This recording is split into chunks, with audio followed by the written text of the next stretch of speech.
أعوذ بالله من الشيطان الرجيم بسم الله الرحمن الرحيم إن الذين كفروا ويصدون عن سبيل الله والمسجد الحرام الذي جعلناه للناس سواء العاكف فيه والباد ومن يرد فيه بإلحاد بظلم نزقه من عذاب أليم إن الذين بشک جن لوگوں نے کفروا انکار کیا کفر کیا ان الذین کفروا بے شک جن لوگوں نے کفر کیا جن لوگوں نے انکار کیا اللہ تعالیٰ کی قدرتوں کا اللہ تعالیٰ کی صفات کا اور اللہ تعالیٰ کی وحدہ لا شریک ہونے کا وَيَصُدُّونَ اور لوگوں کو روکتے ہیں عن سبیل اللہ اللہ کی راہ سے وَيَصُدُّونَ عن سبیل اللہ اور وہ لوگوں کو اللہ کی راہ سے روکتے ہیں والمسجد الحرام اور مسجد حرام میں آنے سے روکتے ہیں اور مسجد حرام میں آنے سے لوگوں کو روکتے ہیں اور یہاں اس سے یقیناً فی الوقت مشرکین مراد ہیں کفار مکہ اور مشرکین جنہوں نے مختلف مواقع پر نبی کریم صلی اللہ علیہ وسلم اور صحابہ کرام کا راستہ روکا کہ وہ حرم میں نہ آنے پائیں عبادات ادا نہ کرنے پائیں وَيَصُدُّونَ عَن سَبِيلِ اللہ لوگوں کو اللہ کی راہ سے بھی روکتے ہیں والمسجد الحرام اور مسجد حرام میں آنے سے روکتے ہیں الذی وہ مسجد حرام جعلناہ جسے ہم نے بنایا للناس سوا سب انسانوں کے لیے برابر جسے ہم نے سب لوگوں کے لیے برابر بنایا العاکف فیہ چاہے یہاں کے مقامی باشندے ہیں والباد اور چاہے وہ باہر سے آنے والے بدو ہیں دور دراز سے آنے والے لوگ ہیں تو ہم نے ان سب کے لیے اس مسجد کو عام کیا اس کے دروازے کھولے یہ ابتدائی حکم ہے پھر آگے جب مکہ فتح ہوتا ہے اور حج کا اعلان ہوتا ہے تو حج کے موقع پر نبی کریم صلی اللہ علیہ وسلم اس خطے کو مسلمانوں کے لیے اور ایمان والوں کے لیے مخصوص کر دیتے ہیں اور مسلمانوں کے علاوہ کسی اور کا داخلہ وہاں پر ممنوع قرار پاتا ہے لیکن ابھی شروع میں چونکہ ابھی ایسی کوئی ہدایات نہیں تھی تو ہر کسی کو اجازت تھی وہ آ سکتا ہے اللہ کی عبادت کر سکتا ہے لیکن یہ بدبخت ایسے لوگ ہیں نہیں آنے دیتے مسلمانوں کو نہیں آنے دیتے ایمان والوں کو نہیں آنے دیتے ومن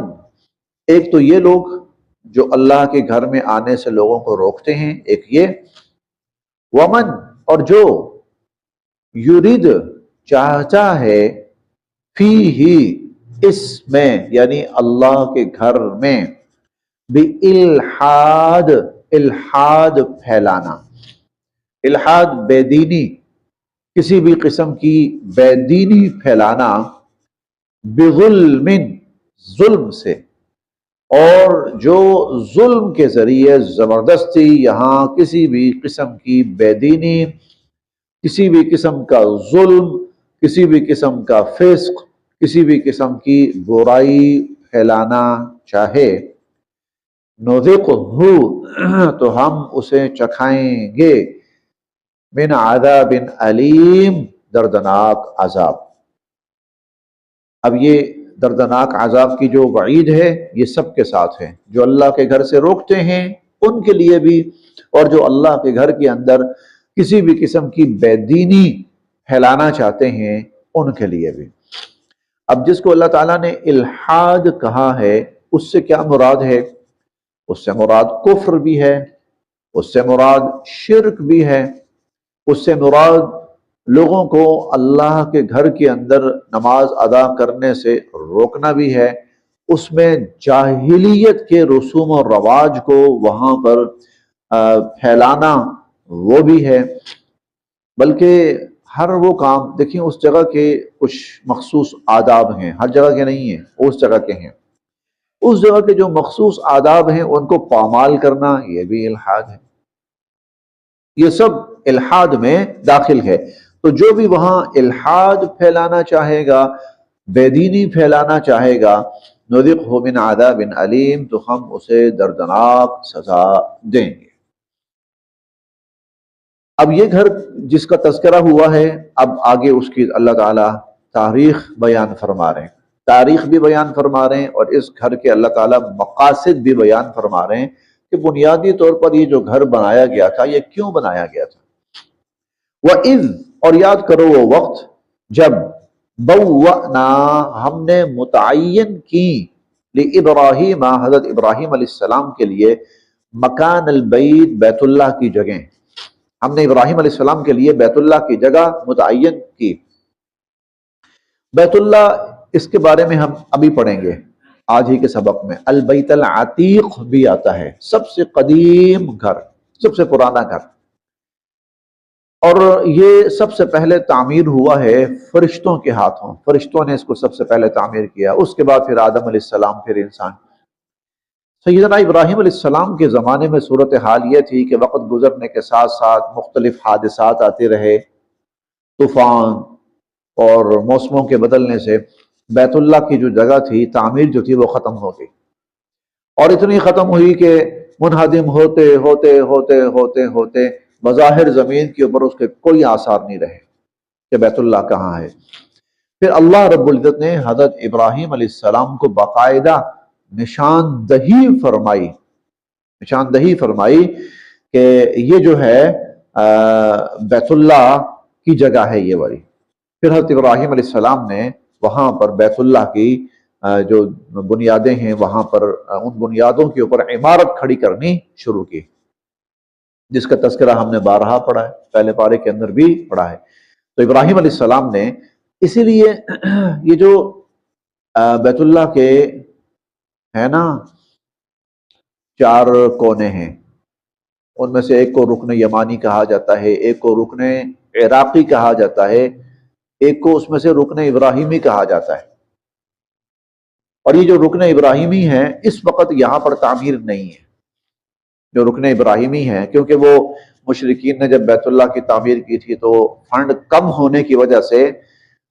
بیت اللہ کا کچھ حصہ وہ تعمیر نہیں کر سکے تھے، اور وہ آج تک جو کا تو بھی ہے، وہ جو حتیم ہے نا، حتیم جو ہے، اس لیے ہم کہہ سکتے ہیں کہ اس وقت جو تعمیر ہے وہ 100% وہ تعمیر نہیں ہے جو ابراہیم علیہ السلام نے حضرت اللہ تعالیٰ کے حکم سے کی تھی، 100% وہ نہیں ہے۔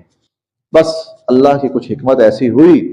کہ وہ جو تعمیر جہاں رکی مشرکین کے ہاتھوں، بس وہیں رکی رہ گئی۔ بعد میں کچھ آئے ایسے بھی لوگ کہ جنہوں نے چاہا کہ ابراہیم علیہ السلام کا جو وہ تھا، یہ بنائی ہوئی تعمیر تھی، ہم اس پر تعمیر کر دیں۔ کچھ لوگوں نے یہ چاہا اور کیا بھی، لیکن ان کے بعد آنے والوں نے کہا کہ جب حضور نے نہیں کیا تو پھر ہم کیوں خواہ اس کام کو کریں، لہذا جہاں پہ ہے وہیں پر رہنے دیا جائے۔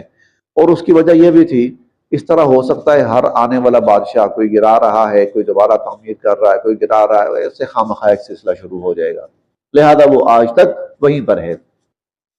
بہرحال تو اللہ تعالیٰ نے ابراہیم علیہ السلام کو جگہ متعین کر کے دی، یہ بیت اللہ ہے،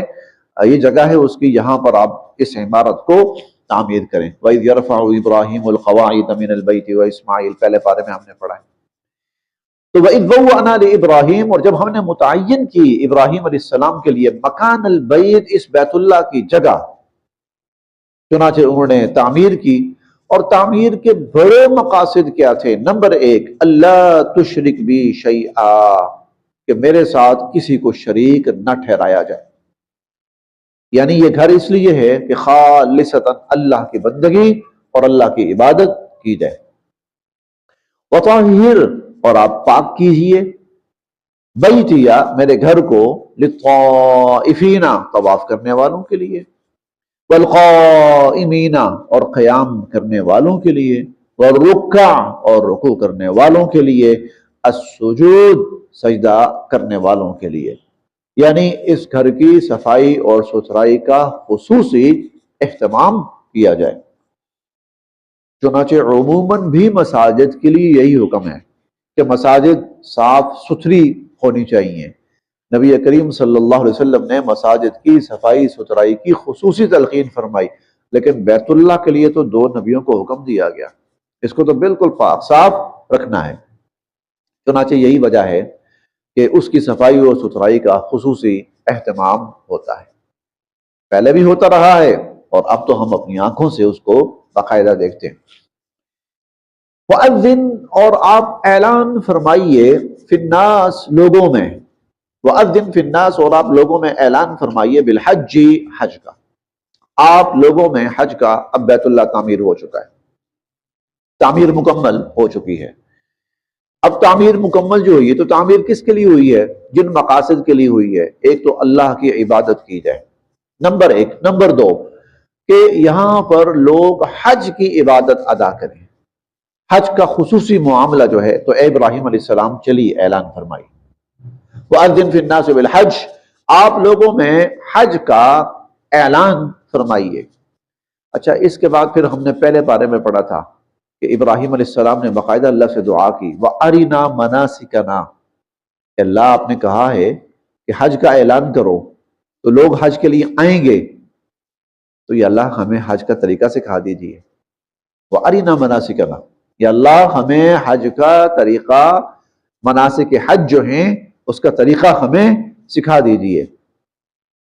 تو اللہ تعالیٰ نے ابراہیم علیہ السلام کو سکھایا۔ پھر حضور علیہ السلام نے باقاعدہ فرمایا، خُذُوا عَنِّی مَنَاسِكَکُم، کہ جو حج کا طریقہ ہے وہ سیکھو، آ کر مجھ سے سیکھو تاکہ تم صحیح طریقے کے ساتھ حج ادا کر سکو۔ تو آپ حج کا اعلان کیجئے، یاتوکا، آئیں گے آپ کے پاس، لوگ آئیں گے، رجالن، پیدل بھی، وعلا، اور پر، کلی، ہر، ضامر، دبلا پتلا اونٹ، وعلا کل ضامر، اور ہر دبلے پتلے اونٹ پر لوگ آپ سے آئیں گے، آپ کے پاس آئیں گے۔ اچھا، دبلا پتلا ہوگا نہیں، لیکن اتنے دور سے سفر کر کے لوگ آئیں گے کہ جو ان کی سواریاں ہوں گی وہ بھی تھک گئی ہوں گی، ان کے جو اونٹ ہوں گے وہ بھی تھک گئے ہوں گے۔ تو وعلا کل ضامر، دور دراز سے سفر کر کر کے جو سواریاں ہیں وہ بھی تھک کے دبلی پتلی ہو گئی ہوں گی۔ یاتینا، اور آئیں گے لوگ، من کل فج عمیق، ہر نشیب سے اور ہر دور دراز کے علاقے سے، ہر نشیب سے اور ہر دور دراز کے علاقے سے لوگ آئیں گے۔ لیشہدوا، تو چنانچہ ابراہیم علیہ السلام نے پھر خانہ کعبہ کی چھت کے اوپر چڑھ کر یہ اعلان فرمایا، اور قیامت تک کے لیے جن جن کے نصیب میں تھا اللہ رب العزت نے ان کو اس کی طرف متوجہ فرما دیا، اس کی طرف متوجہ فرما دیا۔ چنانچہ ہر شخص جس کے لیے اللہ پاک کی طرف سے وہ حکم متعین ہو جاتا ہے اور حکم ہو جاتا ہے، وہ پھر اللہ کے گھر کی زیارت کے لیے حاضر ہوتا ہے۔ علامہ ابن قیم نے بڑے مزے کی بات لکھی ہے، وہ کہتے ہیں کہ جب حج کا معاملہ آتا ہے نا تو ہم وہ پہنتے ہیں، احرام باندھتے ہیں، اور احرام باندھ کر تلبیہ پڑھتے ہیں۔ احرام باندھا جاتا ہے اور احرام کے بعد تلبیہ پڑھا جاتا ہے۔ اب تلبیہ کیا ہوتا ہے؟ لبیک لبیک اللہم لبیک۔ لبیک حاضری کی وہ ہے، نشانی ہے کہ میں حاضر ہو رہا ہوں، جی میں آ رہا ہوں، جی میں حاضر ہو رہا ہوں۔ اور یہ عموماً اس وقت کہا جاتا ہے جب آپ کو پکارا جاتا ہے، آپ کو جب بلایا جاتا ہے، پکارا جاتا ہے، تو پھر آپ جواباً کہتے ہیں، انگلش میں اس کو کہہ دیتے ہیں بسا اوقات یس سر، آپ کا کوئی نام لیتا ہے تو انگلش میں کہتے ہیں یس سر، یا اور اس قسم کے اردو میں جو ہے اور عربی میں لبیک کا لفظ استعمال ہوتا ہے۔ بڑا عرصہ ہم جب پڑھتے رہے تو ہماری حاضری لگا کرتی تھی، جب حاضری میں ہمارا نام آتا تھا تو ہم کہتے تھے لبیک، تو اس نے ہمارا نام پکارا تو جواب میں ہم نے کہا لبیک، جی آپ نے مجھے بلایا، میں حاضر۔ اب لبیک کا مطلب حاضر، تو بھئی آپ کو کس نے بلایا جو آپ کہہ رہے ہیں لبیک؟ تو جواب یہ ہے اللہ نے پکارا، اللہ نے بلایا۔ حج ہو یا عمرہ ہو، اللہ کی طرف سے باقاعدہ بلاوا آتا ہے، اور جب بلاوا آتا ہے تو بندہ جواب میں پھر کہتا ہے لبیک، کہ اللہ آپ نے بلایا تو یہ کیسے ہو سکتا ہے میں حاضر نہ ہوں؟ میں حاضر حاضر حاضر۔ چنانچہ یہ کہتے رہنا ہے اس وقت تک کہ جب کہ وہ بیت اللہ میں پہنچ نہ جائے اور اپنا عمرہ شروع نہ کر دے، اس وقت تک لبیک احرام باندھنے سے لے کر اور عمرہ شروع کرنے تک لبیک اللہم لبیک یہ پڑھتے رہنا ہے۔ جی لیشہدو، تاکہ لوگ مشاہدہ کریں، پائیں، حاصل کریں، منافع لہم، وہ فوائد جو اللہ نے ان کے لیے رکھے ہیں، تاکہ لوگ ان فوائد کا مشاہدہ کریں جو اللہ نے ان کے لیے اس گھر کی برکت سے اور اس عمل کی برکت سے رکھے ہیں۔ چنانچہ عربوں کو دنیا کے اندر جو عزت ملی اور جو انہوں نے دنیا کے مشاہدات، منافع مشاہدے کیے ہیں، آج بھی کر رہے ہیں، آج بھی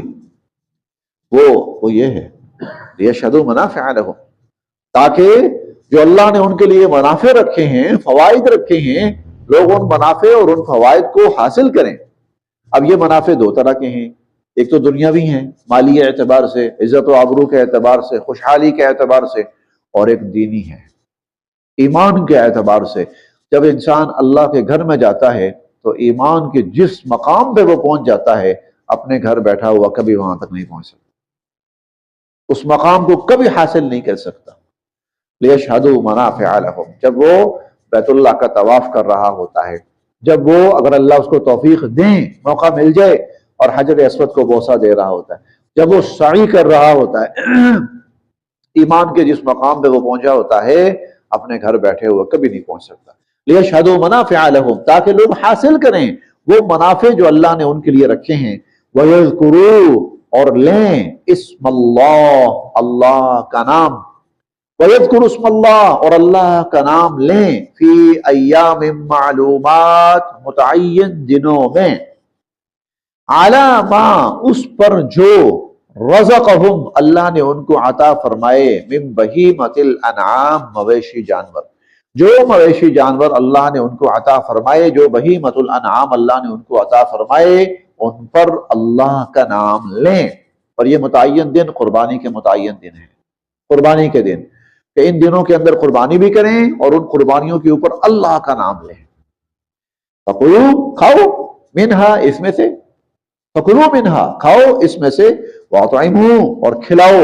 البائس الفقیر، تنگ دست محتاج کو، خود بھی کھاؤ اور تنگ دست محتاج کو بھی اس میں سے کھلاؤ۔ ثم، پھر،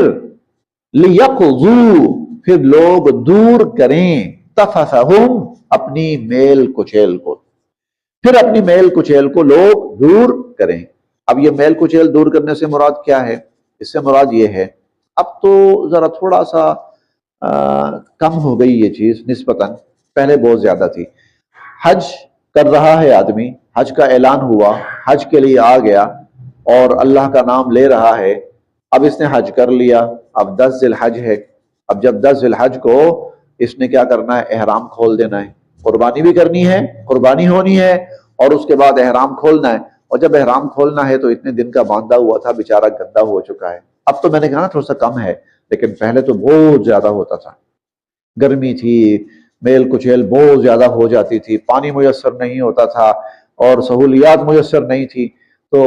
لوگ جب حج سے فارغ ہوتے تھے تو ایک تو بال کاٹنے ہیں، حلق جو بھی کرنا ہے، قصر کرنا ہے، حلق یا قصر، اور ویسے بھی کافی میل کچیل ہو جاتی تھی، تو اللہ تعالیٰ فرماتے ہیں چلیں جی اب آپ کے جو احرام کی پابندیاں ہیں وہ ختم ہو رہی ہیں، آپ نے رمی کر لی ہے، قربانی آپ کی ہو گئی ہے، اور اب آپ نے احرام کھولنا ہے، ثم لیقضوا تفثہم، اپنی جو میل کچیل ہے اب اس کو دور کرو، ولیوفوا نذورہم، اور اگر کسی نے کوئی منت مانی ہے تو وہ اپنی منت پوری کرے، ولیطوفوا، اور چاہیے کہ طواف کریں، بالبیت العتیق، اس قدیم گھر کا،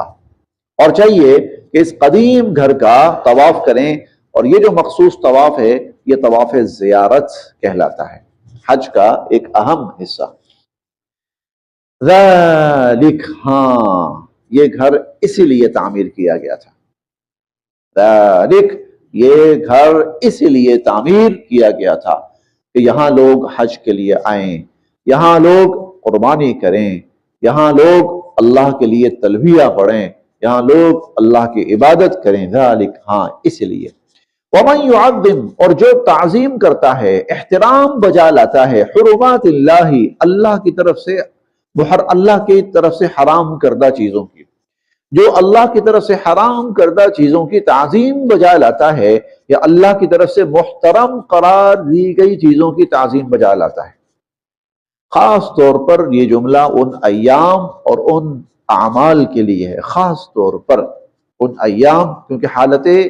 احرام میں ہے یہ شخص، اب اس کے لیے بہت سی پابندیاں ہیں، اس نے ان پابندیوں کو بجا لانا ہے۔ جن جگہوں پر ہے ان جگہوں کا احترام عام جگہوں سے کہیں زیادہ ہے، اس احترام کو بجا لانا ہے۔ وَمَن يُعَظِّمْ حُرُمَاتِ اللَّهِ، اللہ کی محترم کی ہوئی چیزوں کی جو تعظیم کرتا ہے، فَهُوَ خَيْرٌ لَهُ، ایسا کرنا اس کے حق میں بہت بہتر ہے، عند ربہ، اس کے رب کے ہاں۔ وَأُحِلَّتْ، اور حلال کیے گئے، لکم، تمہارے لیے، الانعام، وہ مویشی، الا، سوائے ان کے، ما یتلا علیکم، جن کو جو تم پر تلاوت کیے جا چکے ہیں، جو تلاوت کیے جا چکے ہیں، چھٹے پارے میں ہم نے پڑھا تھا،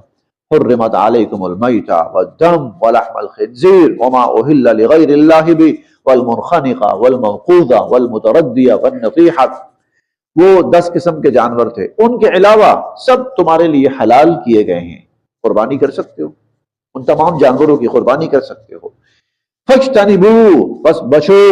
الرِّجْسَ مِنَ الْأَوْثَانِ، بت پرستی کی گندگی سے، بت پرستی کی گندگی سے بچو۔ وَاجْتَنِبُوا، اور اسی طرح بچو، قول الزور، ہر جھوٹے کلام سے، اور ہر جھوٹے کلام سے بچو۔ اور یہ قول الزور کیا ہے؟ قول الزور سے جھوٹ بھی کہہ سکتے ہیں، جھوٹ سے بچو بھائی، جھوٹ نہ بولو، قول الزور جھوٹی بات کو کہا جاتا ہے۔ اور قول الزور اگر اس سارے مضمون کو سامنے رکھیں تو اللہ کے نام پر جو کچھ انسانیت نے اپنی طرف سے بنا کر لوگوں میں پھیلایا، یہ سب قول الزور ہے۔ تو بت پرستی سے بھی بچو، اس کی گندگی سے بھی بچو، اللہ کی طرف منسوب کی ہوئی جتنی گندی چیزیں ہیں، جھوٹ ہیں جتنے، ان سب سے بچو۔ اسی لیے ہم نے بار بار پڑھا ہے، جنہوں نے اللہ کی طرف جھوٹ منسوب کیا، جنہوں نے اللہ کی طرف جھوٹ منسوب کیا، جنہوں نے اللہ کی طرف جھوٹ بار بار، تو وَاجْتَنِبُوا قَوْلَ الزُّورِ، اور ہر جھوٹے کلام سے بچو۔ حنفاء للہ، اللہ کی عبادت کرنے والے بن کر رہو، اللہ کے موحد بن کر رہو، حنفاء، موحد، موحد بن کر رہو، غیر مشرکین بہ، اس کے ساتھ شرک کرنے والے نہ بنو، موحد بن کر رہو، توحید والے بن کر رہو، شرک کرنے والے نہ بنو۔ وَمَن یشرک باللہ، اور جو اللہ کے ساتھ شرک کرتا ہے، فَكَأَنَّمَا، وہ تو گویا ایسا ہے، خرّا، کہ گرا، من السماء، آسمان سے، وہ ایسا ہے آسمان سے گرا، فَتَخْطَفُهُ الطَّيْرُ، پھر پرندے اس کو اچک لے گئے، پرندے اس کو اچک لے گئے، او یا تہوی، پٹخ مارا، تہوی، پٹخ مارا، بہی، اسے، الریح، ہوا نے، فی مکان، کسی جگہ، سحیق، اور ٹکڑے ٹکڑے کر دیا، سحیق، پیس دینا، پیس کے رکھ دینا، اور یا پھر اس کو ہوا نے کسی ایسی جگہ لے جا کے پٹخ مارا کہ اس کے وجود کے ٹکڑے ٹکڑے ہو گئے۔ جو اللہ کے ساتھ شرک کرتا ہے وہ ایسا ہے۔ یعنی مطلب کیا ہے؟ اگر پرندے اچک لے گئے تو پرندوں نے کھا کھا کر اس کا وجود ختم کر دینا ہے، اور اگر پرندوں نے نہ اس کو اچکا اور یہ زمین پر گرا تو ایسا گرا کہ اس کا وجود ٹکڑے ٹکڑے ہو گیا۔ جو اللہ کے ساتھ شرک کرتا ہے وہ ایسے ہی تباہ و برباد ہو جاتا ہے۔ ذالک، بالکل یہی بات ہے، ایسا ہی ہے۔ وَمَن يُعَظِّمْ شَعَائِرَ اللَّهِ، اور جو شعائر اللہ کی تعظیم کرتا ہے، جو شعائر اللہ کی تعظیم کرتا ہے، فَإِنَّهَا، تو بے شک یہ، مِن تَقْوَى الْقُلُوبِ، تو یہ دلوں کے تقوی میں سے ہے۔ اس کا مطلب یہ ہے کہ اس کے دل میں خدا کا خوف ہے، یہ دلوں کے خوف کو ظاہر کرتا ہے۔ شعائر اللہ، شعائر اللہ کسے کہتے ہیں؟ اس کے لفظی معنی ہوتے ہیں اللہ کی نشانیاں، شعائر اللہ، اللہ کی نشانیاں، یعنی ہر وہ چیز، شعائر اللہ، ہر وہ چیز جس کو دیکھ کر اللہ کی عظمت کا احساس ہو. وہ شاعر اللہ، ہر وہ چیز، بیت اللہ کو دیکھ کے اللہ کی عظمت دلوں میں پڑتی ہے، قرآن کو پڑھ کر اللہ کی عظمت دلوں میں آتی ہے. نماز پڑھتا ہے انسان، اللہ کی عظمت، اللہ کے گھر شاعر اللہ ہیں، اللہ کی پہچان کرواتے ہیں. شاعر اللہ، ہر وہ چیز جو اللہ کی پہچان کروائے وہ شاعر اللہ ہے، وہ اللہ کی نشانی ہے. وَمَن يُعَظِّمْ شَعَائِرَ اللَّهِ، اور جو شاعر اللہ کی تعظیم کرتا ہے، احترام بجا لاتا ہے، فَإِنَّهَا مِن تَقْوَى الْقُلُوبِ، اس کا مطلب اس کے دلوں میں دل میں خدا کا خوف ہے. لَكُمْ، تمہارے لیے، فِيهَا، ان جانوروں میں، منافع، فوائد ہیں، الی اجل مسمى، ایک وقت مقررہ تک کے لیے. لکم فیہا منافع، تمہارے لیے ان جانوروں میں فوائد ہیں، الی اجل مسمى، ایک وقت مقررہ تک کے لیے. اس کا مطلب یہ ہے بے شک جو جانور بیت اللہ کے لیے یا قربانی کے لیے مخصوص بھی کیا جا چکا ہو، مختص بھی کیا جا چکا ہو،